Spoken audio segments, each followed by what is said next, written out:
Kaos, the new venture from Covell, the creator of Channel 4 drama series The End of the Fucking World, is anything but chaotic.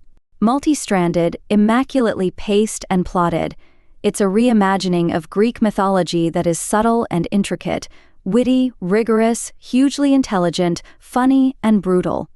It flies. Covell's script is a masterpiece, so confident, so apparently effortless, so light on its feet.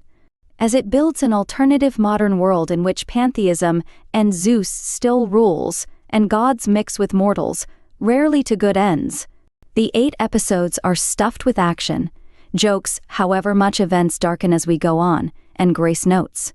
A huge cast of characters is deployed without a single one feeling underdeveloped or unnecessary, with Covell using them to interrogate what it means to be human, to have power, to be desperate, to have free will or not.